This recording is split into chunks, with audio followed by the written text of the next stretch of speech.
Saya cuma nak dorang lama je lah. Saya nak sampai dorang ada.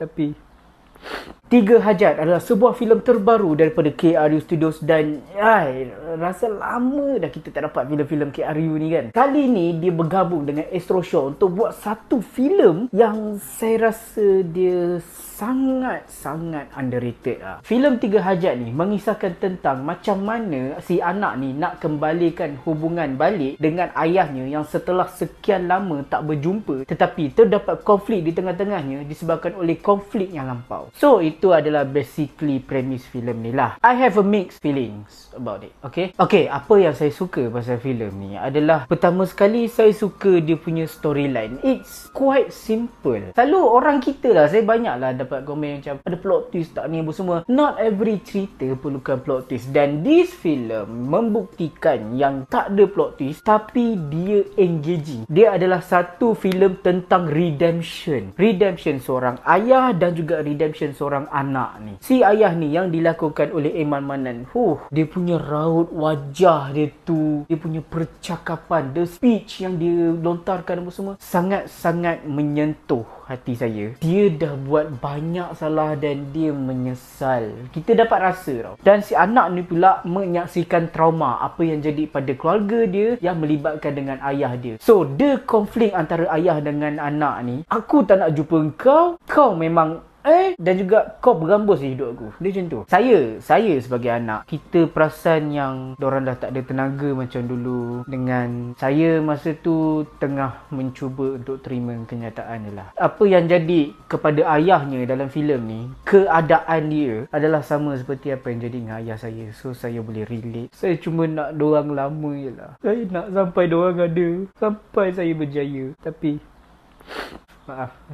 Lakonan Iman Manan dengan Amirul Effendi sangat-sangat baik. Ada satu ayat tu yang saya terkesan. Bila saya tengok Amirul Effendi terkesan, saya pun terkesan juga. Ayat yang dilontarkan oleh Iman Anissa. Tidakkah kita sedar yang tali layang-layang ni juga adalah jalan untuk tarik kita balik ke rumah asal kita sendiri. Saya setuju dengan Iman Anissa lah. Setinggi mana pun kita terbang, balik berjumpa dengan keluarga, spend time dengan dorang selagi mana masa ada. Buruk aku nangis ni. Sinematografi diorang cantik. Zul Huzaimi direct. Saya tak tahu ni kali keberapa Zul Huzaimi direct, but filem ni dia ada vibe macam kalau Din Said buat cerita, Suhaimi Baba buat cerita. Dia macam tu. Art yang diterapkan ke dalam filem ni. Sebab filem ni dia banyak pause shot tau. Scene tu berhenti lama dekat satu benda untuk berikan kita penonton ni tengok pelbagai perspektif. Contohlah ada painting ni kan. Gambar ni je macam-macam kita punya interpretasi terhadap gambar tu. Adakah tangan ini melambangkan kesusahan untuk menggapai kecantikan painting itu sendiri, warna hidup ke apa ke kan. Saya tak tahulah, tapi dia benda-benda yang macam tu. Dorang shoot 90% dekat Terengganu. Saya suka dengar bunyi laut dalam wayang tu tau. Si Iman Manan ni, ayah ni, keluar daripada penjara yang hiruk pikuk penuh dengan manusia yang berdosa. Balik ke rumah dia berhadapan dengan laut yang bunyinya tenang, damai. Mungkin itu metaforanya lah, I don't know.